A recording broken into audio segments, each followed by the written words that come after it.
Welcome back in our Unreal Engine tutorial series, and this is the part 7 where we are going to learn more about the Unreal Engine stuff.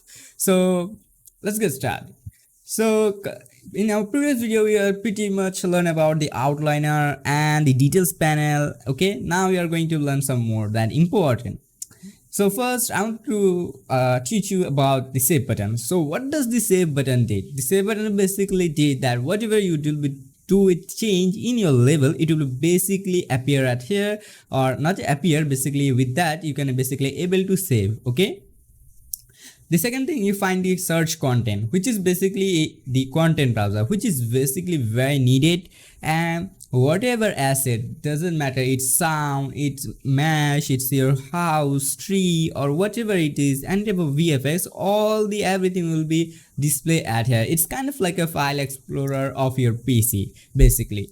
So at this point here it's always have subfolder, and make sure if you go to the all, you'll be find two option. One is engine, one is content. The engine is basically Unreal Engine by default, all the C++ modules, that which is you don't need to do anything with that. You always need to work with the content browser. If you are not a C++ developer at that point, if you're a C++ developer at that point, you can play with around with Unreal Engine binaries and do whatever, because there's an Unreal Engine C++ class available. You can create the C++ class from there, and yeah, that is the thing. So at the content folder, you are basically able to do lots of you can create a folder. So by pressing right mouse, you are able to create a new folder. Even inside of the folder, you are also able to create a folder. Okay, like you can put anything. So also for highlight your folder, you can set a color. You can pick a color which is basically highlight. So suppose while you are creating a Thibaut projects, it's have tons of folders. So at that point, you can basically highlight your own. Make sure this color will be always active during your local PC. Suppose you share this project with your teammate or with your friends, the color will be not appear at that point. This color will be only appear in your projects and only in your PC. Okay, the second thing, you find that you can also delete from here. There's a option available like a delete. You can delete it. Also there's a more option available, kind of like a import, rename, set color, save all. So the rename is basically you are able to rename of the project, and then save all, then delete to directory. So some of cases you'll be see after the delete, the asset doesn't delete yet. So at that point you can press the redirectory. So it will be refresh the project data and it should be display. Also there's a pretty much a good option available called size map, which is basically give you a data or basically a table of how much assets in this folder have and what is the basically asset size. So as you can see in my this folder, it's currently have is 280 MB, which is the total amount, and it will be also display you that how much, like from where, which size is like this one is 10.3 MB, this one is 11.7, it's 12.4 MB, like that. Okay, also you'll be find there's a smaller one which is available. You'll be basically get idea with this thing that okay, it's using from here, like just look, it's using a 2D, everything will be show you a separate one. Okay, so with this you are able to calculate the size. Okay,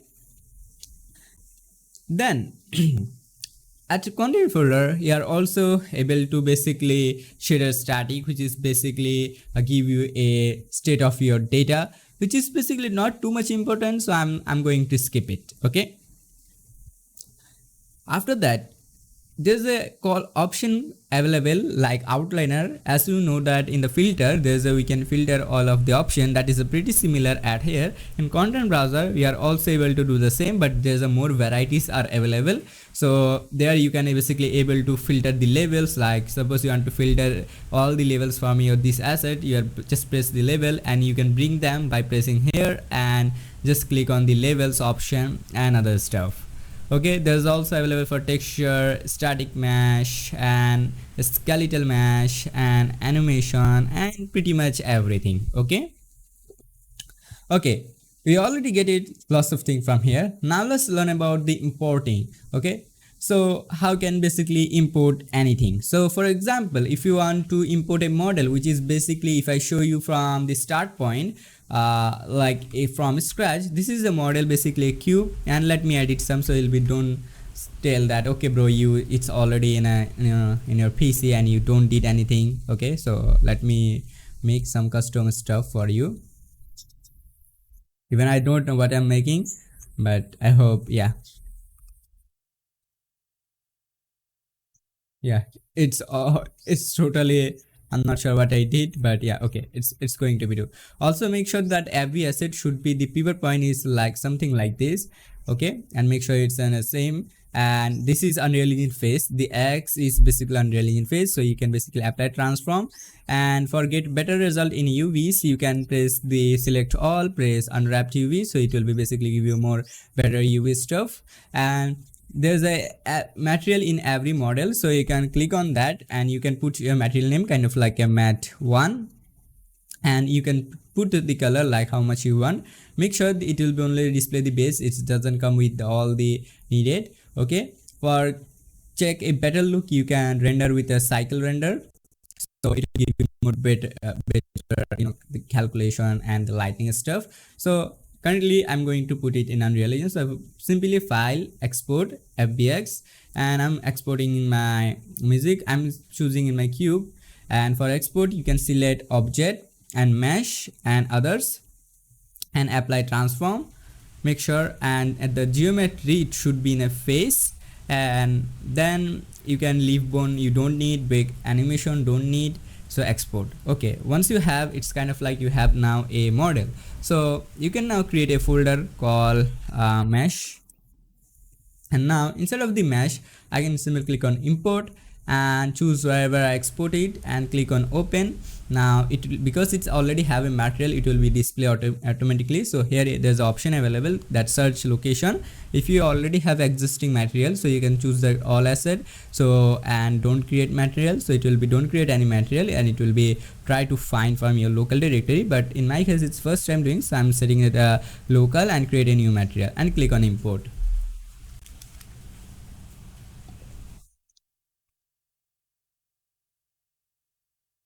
So as you can see, by default it's come with a static mesh and with a material what I set in Blender. Now click on save, and now even if I want I can drag and drop it. So simply drag and drop it, and here my model at here. See, it's basically very simple and it's basically very awesome. Okay, that is pretty much, it's looking very good. It's have shaders, so you can understand the deeps and other stuff. So yeah, I think I created a good model for understanding the concept. Okay, pretty much it's good, and it's a basically saturated object, so I'm keeping it some side because it's it's highlighting too much. Okay, now you already learned about this, that let me show you from here, like how you need to import. For the delete, that is pretty simple. Press on delete and it will right mouse select the object and you can press on delete. Okay, then there's an option available at here which is called basically world settings. So you find this on the right side. So the world setting is basically like you have a country and that country have some rules. Okay, for example, do I have a rules that you can take or drive a dirty car? Okay, you need to always keep your car clean. Okay, so dust free, so that is, or if you run a vehicle or drive a vehicle without cleaning your vehicle, it's have dust, it's have muds in it. Okay, and they will fine you. Okay, so something like that. This is a rule basically. So in Unreal Engine, this is your settings, that how your game going to be work, which game mode it going to be used. And now it's kind of coming like on the development side, so I'm skipping this part too. I will show you this on the development part series. Okay, but let me give you some basic details, that in a wall game mode you need to make a game mode where you can create from here. You can go to content browser, right mouse and blueprint classes, and here you find game mode base, select that and you can able to create. okay, and you can assign at here. Now at the default pawn class, which is basically which character you are going to be play with, like you are going to play with a plane or whatever. So at here you can put your player name. In my case, I'm putting that third person player character, which is basically already made by Unreal Engine. So I can simply click on play and I am able to play with that. Okay, there's some more already preset game mode available, so you can test with them. Okay, so yeah, that is the main thing. Also at here I want to show you also one more thing about the collisions, like a custom. Suppose you created that model, okay, now it's have a collision, okay, as I said that it's have a collision, and if I try to go out of it, as you can see, I'm can't. Why? Because this have a box collision right now. How you can see, as I told you some previous video, that you can click on player. As you can see, it's a very weird type collision, and with this thing you are not able to go up of this one, or you can't go inside of that. So how you can make it a super complex collision that our player can go inside of this, or he can climb it here. Okay, for making that thing you need to open that. So you can double click and open it, and by opening you can simply scroll down, and here you find that complex mesh, which is in the collisions preset. At here on the collisions complexity, you need to press that use complexity as a simple, and at here you need to choose your mesh again and reassign at here. So now if you click on save and click on here that collisions and click on remove collision, so it will be remove the default collision and it will be apply this complex collision. So because you have now a complex collision, you are able to go inside of that. Okay, so if I show you, see, now I'm able to go. Even if I can make it some down, even I can go top of it. See, now the collisions is perfect. Okay, it's behaving like how it should be. So this is the complex, and make sure it will be also take more render cost basically. Okay, how much complex you will be make, the model will be take that much memory is basically. Okay, we already got it, this thing. Also at the game mode, okay, so you already learn about the game mode, how it's work, and even I already told you about the collisions. Now let's go at the top of the one. So at the top of here you find the selection mode. So there's some modes available, kind of like selection mode, landscape, foliage, mesh painting, modeling, and texture, then brush editing, animation. Most of cases we need that selection, landscape, and foliage. Okay, others that modeling or texture or brush editing or animation, this is not used too much, but some of cases it's used by some advanced work or some particular work. Okay, so we by default it's always save in selection mode, where we are able to select everything. Then second one is basically the landscape mode. The landscape is basically kind of like a mud. Okay, currently whatever we see, it's a kind of like a concrete where you can't do anything. Okay, like it's a totally a solid stuff. You can't make a hole at here, or you can't make it like a mountain. Okay, you can't give shape basically. It's have a fixed shape basically, you can say. But in the landscape we are able to do. So I'm deleting a part of here, and let me add a landscape. And at here you will be see these green borders or grids, which is basically present that your landscape size. Okay, and make sure your landscape is totally customizable. So now let me bring it something like this, and at here at the left side of point you'll be find some details about the grid number, then the world partition region size, and then the section size. If you want, you can increase it more, it will be become more larger. So in my case I'm taking only 170, and here it will also have a double section stuff, so you are also able to do that. The number of component, which is basically present the left side and right side number, so I'm putting at here 8 by 8, it's good. Okay, and overall resolution, you don't need to do anything with this, it will be automatically recalculate. So now you can click on create. By pressing create, now you are able to see a landscape where you are able to go even, and you can add it at here too. Okay, so I'll show you the landscape stuff and the editing in the next part. Also for click on save, you are able to save it. Then again you can come in selection mode. Now you can keep your object at here also. Okay, so you can now go here, you can do whatever, because this is a mod stuff and we can do it, customize it. Okay, let me drink some water.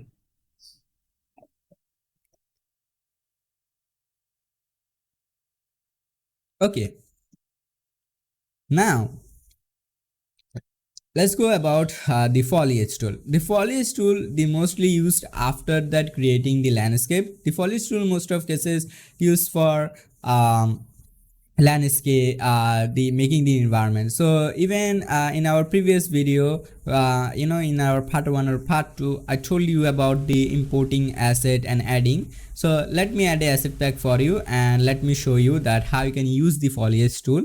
Because for use the foliage tool, you should use some assets which is basically help you to recognize this stuff. So this is my asset library. I have lots of assets. So I already told you about the navigation, like how you need to do the navigation stuff. So in the environment part, there's some available. You can put anything like this. There's a lots of asset available. This is also make like sometimes it's some crazy step to find a good asset to represent. Okay, because I'm using a high quality environment, I can use this one. Okay, this is stylus, but it's have lots of stuff. So at here I'm going to choose my project, which is the name. So if you don't know your project name, you can check at here. It will be give you the details like BP project. So now I'm going to search it at here, BP project, and you are select that and click on add. So now it going to be add the asset in my project. So with that asset, I'm able to do level design using the foliage, because it's have basically the foliage. Before using, you must need to get some asset also to designing, because now it's a kind of like designing part. So at this point, let me show you some more about let me give you some more details. Like the foliage basically use something like this. It's a tree. Suppose this is a tree and you get one more tree. Okay, and it's some lag, sorry. So you pressing. Now suppose this is your whole landscape. How much tree you are going to do with like this? So at that point, it's use the foliage tool, where you are basically able to get a circle type stuff, and you can just press left mouse and it will be bring that trees on your landscape. So it's already adding, and I guess it's done even. So let me show you now with the foliage one. So even the foliage have lots of customization, but I'm showing you some basic one, and then I'll show you the details. So now if you go to the stuff, so like this tree, okay, so I'm getting this tree simply. So as you can see, it's have a tree, and now if I'm going to place something like multiple time, it will be, you'll be see that, okay, just look, there's a lots of tree I want right now. So how I can go to the foliage tool, and at here I can choose that, and even from here you are also able to do. So by default it will be create for you, and you can put the number of how much tree you want, and you can click on select, and now with that thing you are able to plant the tree. So for scaling the objects, you are able to do here, like there's a scaling mode available and etc. By default it's come with a preset, that's why. So simply something like this. So as you can see, now it's more easy for me. I'm just clicking, like I have a round stuff, and I'm just clicking at here, and it will be automatically planting them in my world. So now with that I am able to play the game. Okay, isn't that easy to make the everything? So we need to set up the collisions and everything. So in this way you are basically able to do your first stuff too. Okay, like your first game. So this is easy. As I said, that Unreal Engine is easy to use, and it's have totally super easy stuff here, basically with really very easy. Okay, so yeah, and I'm not sure how to take a screenshot, I guess F12. Okay, so by others, this is the more details available. I'll teach you them later. Okay, and then there's the option available called a plus button. or the edit mode basically, or actor panel. Okay, this is basically you find some basic stuff like importing. From here you are able to use the Quixel bridge, which is very known as a very high quality asset provider, and then you find the basic shape kind of like actor character, which is basically now the development parts. Also you find the lights, like as you can see now our skies have a light, okay, and it's have a basic stuff. So you are basically able to bring that and you are able to customize it and make your own light system. There's a shape available now, how I did in a blender. I just add a mesh. It's pretty similar at here, that adding a mesh at here you are basically able to do. You don't need to do every time add meshes from your blender or any other software basically. Okay, also you find here the blueprint class list where you are able to do your blueprints code. So there's a two type of blueprint code section available. One is open level by class, where it's basically called your whole level, and one is basically the inside of actor class. So suppose a player, okay, and it's going to be now if most of development part, so I'm going to skip it. I'll show you in a development series. And as you know that it's a have a play button, with that you are able to play. Then there's a 3 dots available where some mode available, for example mobile mode or standalone, which is basically a preset of export. Okay, then windows and that packaging game. So now you think that your game is ready, so you want now a ex file to share your game, not your full project file. So you can click on windows and click on package the project, and you can choose the location and it will be make a ex file for you. With that ex file you are able to play your game. Okay, so I guess this is all in this video. In next part I'm going to describe you the project settings and foliage tool and some details about the landscape and sculpting and scripting and some more. And then I guess I'll give you some knowledge about some basic guidelines to use, and then I'll show you the development part some of, which is basically some basic thing, and then we are going to be close this series. So thank you so much for watching guys. See you in next tutorial part video.